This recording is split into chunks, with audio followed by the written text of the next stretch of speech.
Hello students. Uh, Yesterday we have studied about Einstein's photoelectric emission relation, and I have explained all the law of photoelectric emission with the help of that equation, and also we have seen the relation between Planck's constant and frequency and wavelength of the incident light. So today let's see how can we determine Planck constants and work function of a metal by using Einstein's relation. So as you know that Einstein's relation is kinetic energy maximum equal to h nu minus phi, where phi is the work function of the metal and nu is the frequency of incident light. Kinetic energy maximum means at threshold voltage the velocity or energy of electron which is reaching to it. Okay. And also you know that if the threshold voltage is V0, means at this voltage the electron which is reaching to anode plate, that will have maximum kinetic energy. So we can write it in this form also, kinetic energy equal to EV0. So we can put this value here, and after rearranging we will get this form. V0 equal to h nu upon E minus phi by E. As you see that this is this formula is just like y equal to mx plus c, means equation of a straight line. Means this formula represent the equation of a straight line as shown in this graph. Here the intercept c is actually negative. It means that intercept will be negative. So this is the intercept OC, its value is minus phi 0 by E, and the slope of this graph or this straight line is h by E. Clear? And we can also calculate this h by E by using this graph, means plot a graph between frequency of incident radiation and voltage, threshold voltage. Then we will get simply slope of this straight line, and that slope will give us a formula to determine the Planck constants. See how.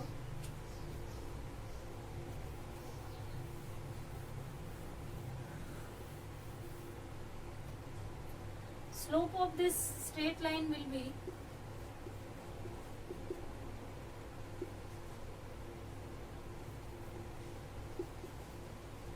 tan theta equal to delta V0 upon delta nu 0. Clear? And already we have the value of slope, which is h upon E equal to, you can also write tan theta delta V0 upon delta nu 0. Means we can easily determine the value of h from here, which will be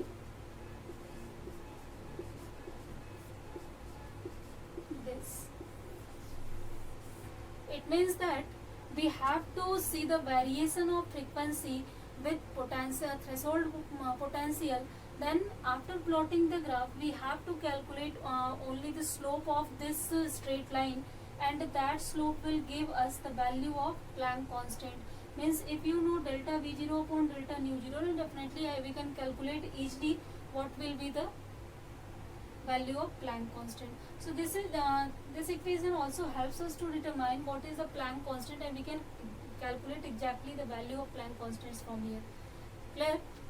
And we can also calculate work function from here. See how.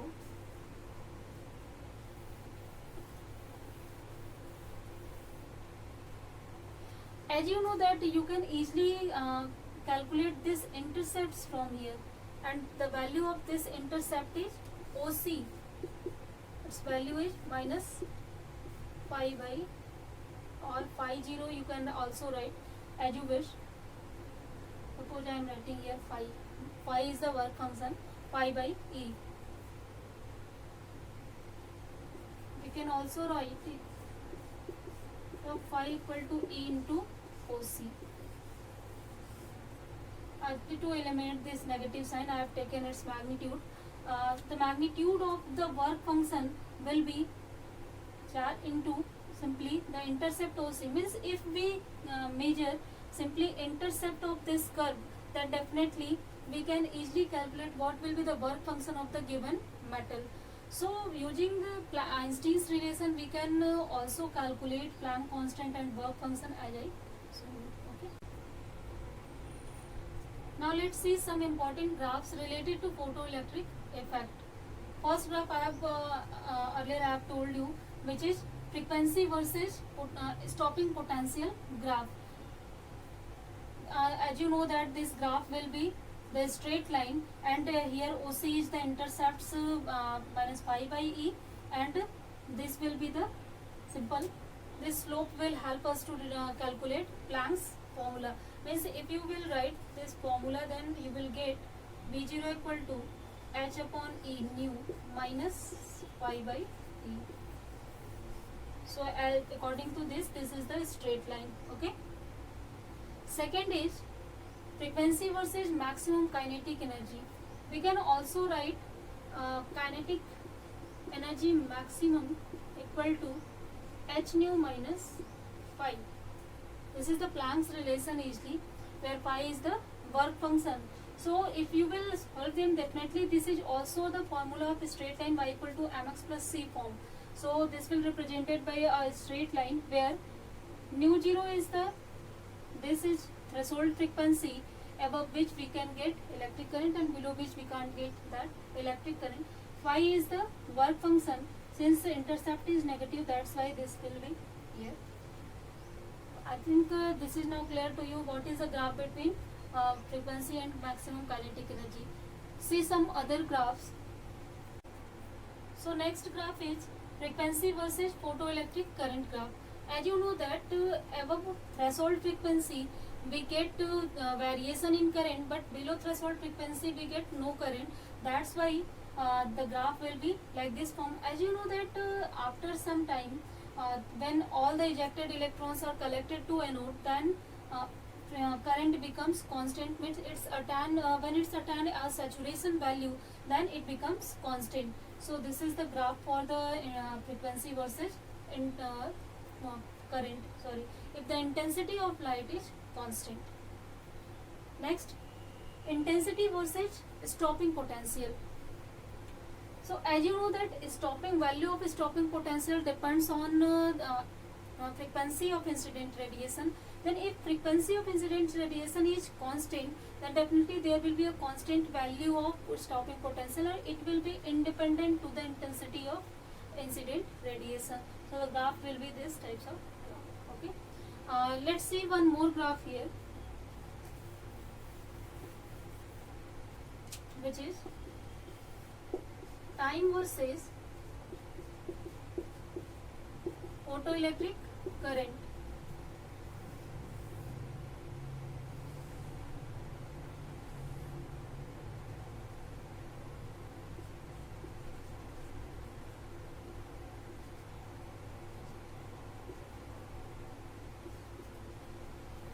I think clear. As you know that in elastic collision between photons and electrons, there is a time lag of 10 power minus 9 second, and since it's very very smaller time, that's why there is no time lag observed in the incident radiation and in the ejected electrons. But for this consideration, the graph will be like this. Means it starts to increase in this way, and after 10 power minus 9 second it becomes constant. Means after 10 power minus 9 second there will be no time delay between the emission and incidence of photons and electrons. Okay, so these are the other graph more than that 4 graphs. So this is, I think, all the variations which can be possible in photoelectric emission. I have shown you all that. Okay. Now let's see what is the particle aspect of light. Let's see that.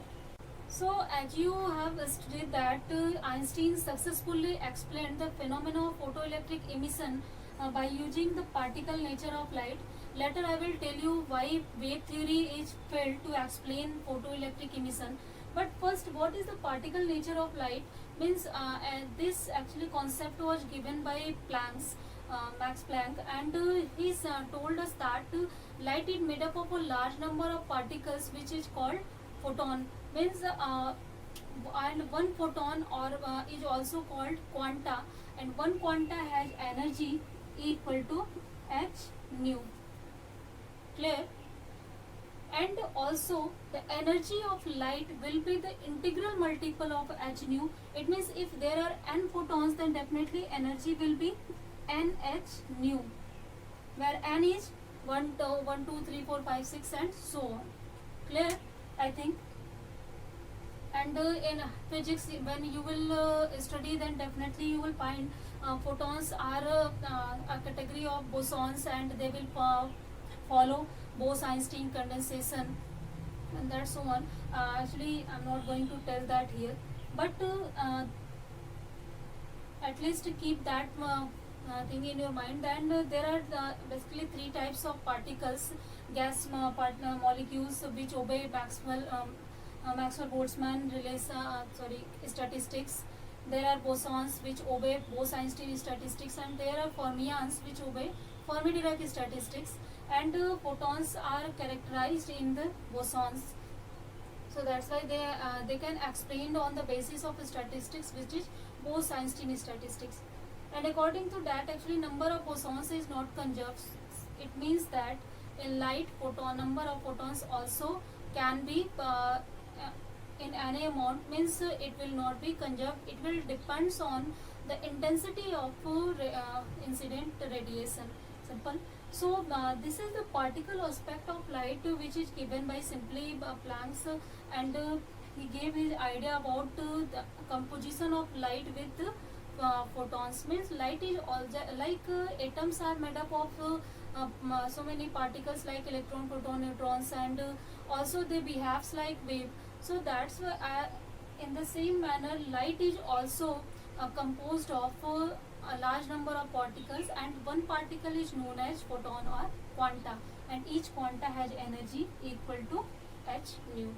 So this is the particle concept of light, and this concept was actually accepted successfully when Einstein used it to explain photoelectric emission. So that's why actually Einstein's explanation was very important, as he took this formula to explain his theory, and that's why means quantum theory is started from there. So that is a revolution actually in physics. Then quantum theory is started, and we are using quantum theory at a large scale at present day, and even we are trying to reduce our scale day by day, like we are working on nano scale and other scale, and that is only possible due to quantum mechanics. So that's why I think this topic and this chapter is also important for you, as you are going to at least you have idea about what is quantum theory, what was called the quantum concept, and how Einstein established it. Okay, so let's see what is the characteristics of the photons. Means what properties photons possesses. So first, photon travels with the velocity of light. It is known by everyone. Second property is that number of photon falling on the surface or number of incident photons falling on the surface will depends on the intensity of radiation, not on the frequency of radiation. Means for a constant frequency, if we increase intensity of radiation, then definitely number of photons falling at a surface per second will increase. That's why we got to there will be increase in some ejected number of electrons from the metal surface in photoelectric effect case. Okay. Third is that the energy of photons, means kinetic energy of photons, will depends on the frequency of radiation, not on the intensity of radiation. Clear? Because as you know that I will show you photons at zero rest mass energy. It means its energy is totally kinetic, and all of its energy due to the kinetic energy, it helps us to increase you also electrons kinetic energy when it incident on any metal surface. Clear? Means kinetic energy is dependent on frequency of radiation, and kinetic energy is independent of the intensity of radiation. Clear? This is the third property. Fourth property, let's see what is the rest mass. Actually, according to the theory of relativity, we have moving mass equal to m0 upon 1 minus v square by c square. As you know that the velocity of photon is equal to c, then after doing this in this formula, m0 will we can also write actually m0 equal to m into 1 minus v square by c square, and from here we can calculate easily m0, which will become 0. Means where m0 is the rest mass, means when photon is stationary, and m is moving mass when some velocity is associated with it.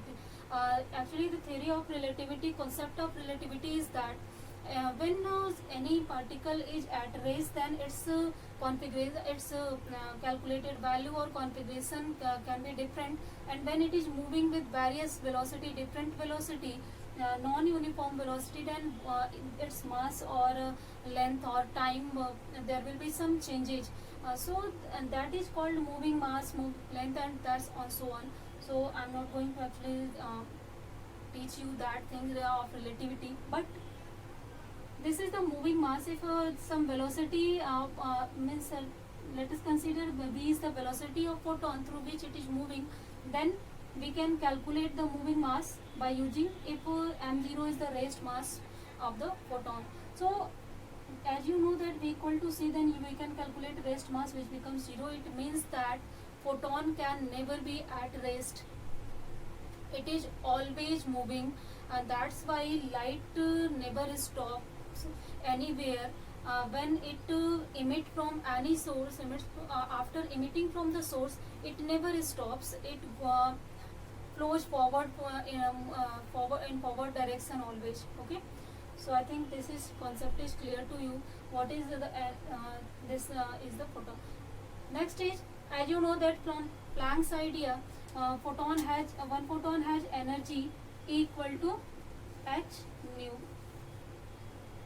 where h is Planck constant, nu is frequency of incident radiation. So these all the actually properties of the photons of light. As I told you, according to Bose-Einstein statistics, number of photons, number of bosons, you can say both for that, are not conserved. It means that simply we can't even calculate number of photons in light. Like in atoms, we can easily calculate number of electrons, number of protons, number of neutrons, as they are behaving like fermions. And according to Fermi-Dirac statistics, we can calculate that. And I'm actually using statistical mechanics here to actually explain you the properties of photons. So photons actually lies in the case of bosons, and bosons cannot be calculated, means its number is not conserved, it's changing with various factors, and as you know that with intensity, number of photons is changing. Okay, next concept is, as you know that when photons interact with any metal surface electron, then there is an elastic collision between metal's electron and incident photon. So as you know that in elastic collision, energy and momentum both are conserved. So that's why when photon interact with the matter, then there is a conservation of energy and linear momentum always. Clear? And also light will behave like particle when it interacts with matters. As I told you, when we will need interaction with particles, then we will take the particle nature of light. Means if we have to explain particle emission, then we have to take light as a particle for our explanation. Clear? These all are the properties of photons which it has. And actually the discovery of photon is very important, because it helps us to explain, it help us to expand our electromagnetic field and also our quantum field. Okay. Now let's see what is the region of the failure of wave theory of light to explain photoelectric emission. Why it failed to explain photoelectric emission, as it was successfully explained so many phenomena of light like reflection, refraction, interference, diffraction, polarization. There were so many phenomena which were explained on the basis of wave theory. Then why it failed to explain here? So first reason is that, as you know that in wave theory the energy of the light beam is accompanied by the intensity of light, means we measure the energy of light beam in terms of intensity of light, not in terms of energy of light. Okay. So or frequency of light. It means that when we will increase energy, then according to wave theory, when we increase intensity, then there will be increase in energy. It means that it will increase kinetic energy of ejected electrons when it is incident on any metal surface. But experimentally, as you know that kinetic energy is independent of the incident energy, independent of the intensity of incident radiation. So the first is that is the wrong actually assumptions of wave theory. Means in wave theory, as we carry energy in terms of intensity, then there will must, according to wave theory, intensity is increased, then definitely there will be increase in kinetic energy of photon or kinetic energy of electrons ejected by the surface. But as you know that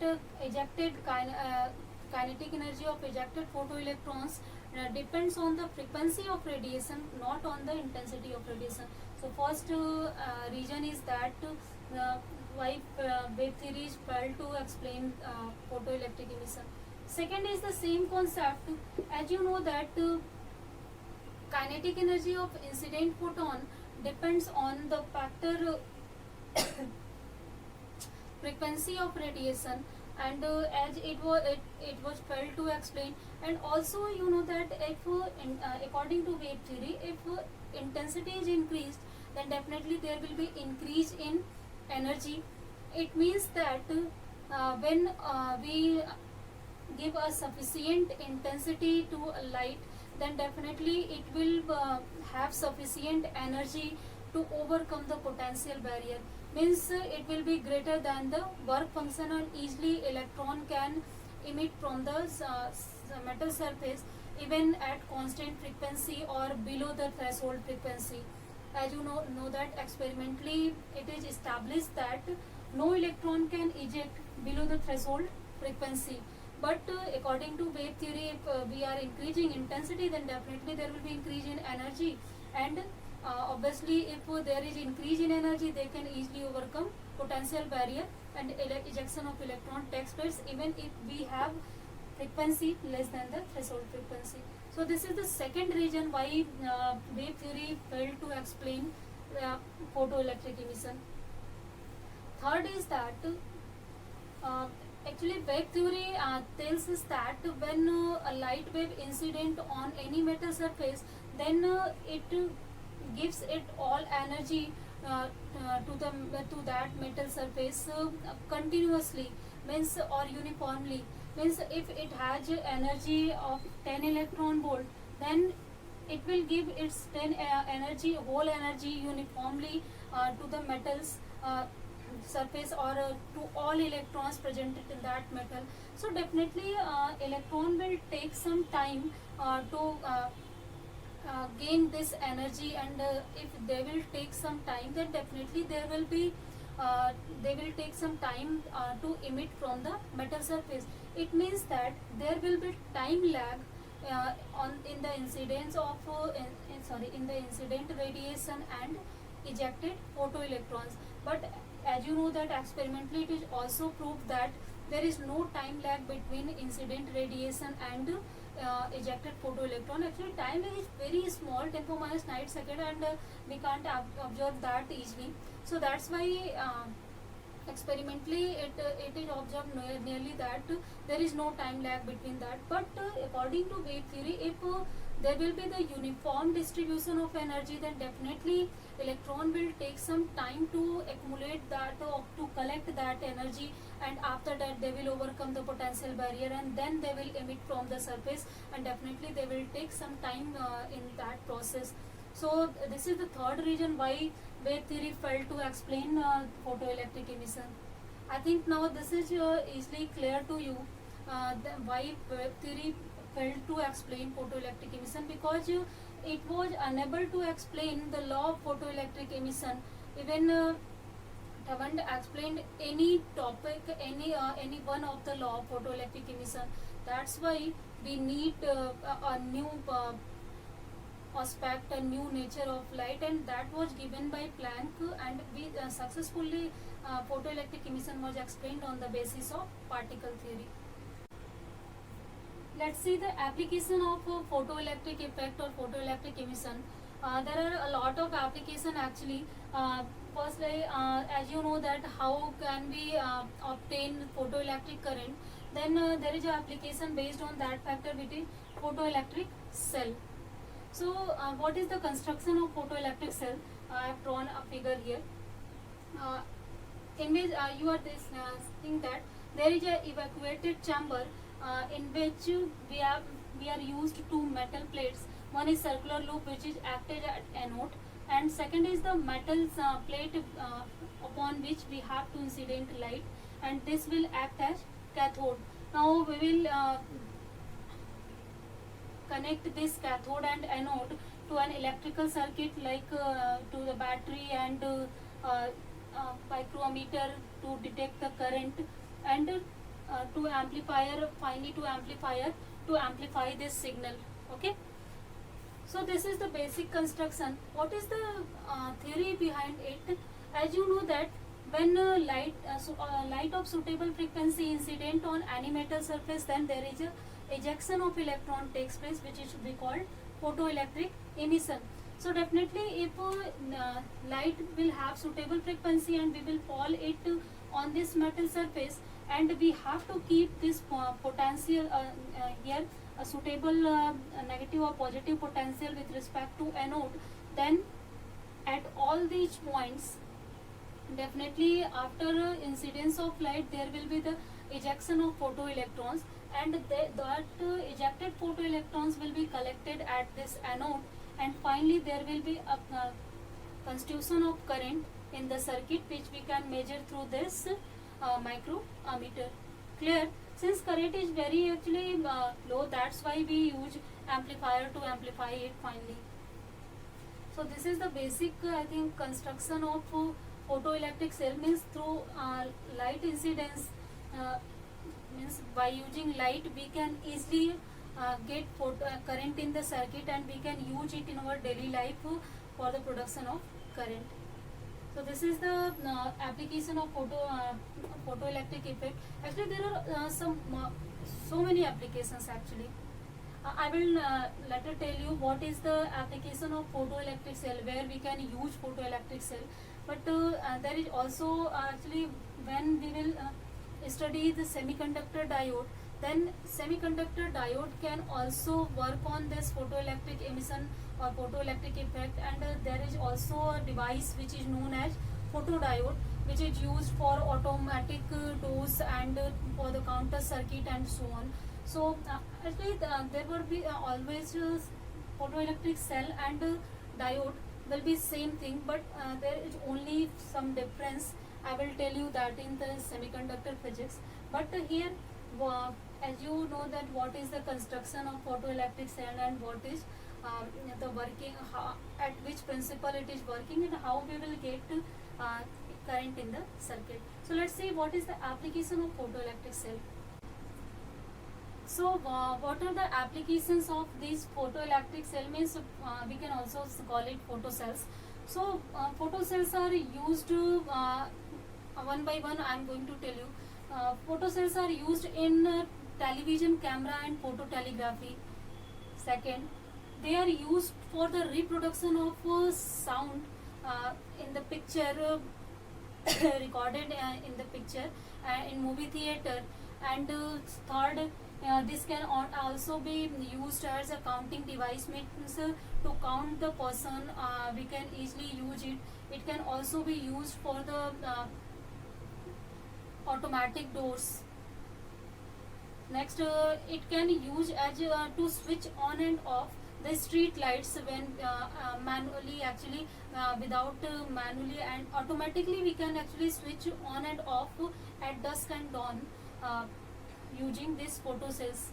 As you know that at dawn there it will get some incident light, and definitely there will be the production of constitution of current in the circuit, and due to that constitution all the lights will be off, and at dusk if there will be no incident light, then definitely it will automatically gets on. Means if current in the circuit is flowing, started to flow, then at that time street lights will be switch off, and when current in the circuit started to decrease, or there will be no current in the circuit at dusk, and at that time automatically switch being on. Means in automatic switch we can also use this photoelectric photo cells or photoelectric cells. It can also be used for the measurement of the temperature of stars and other heavenly body. Means we can easily measure the temperature of means due to with the help of this incident light or other thing, we can measure the temperature of stars and other heavenly body. Actually, I am not going to tell you how we will use it.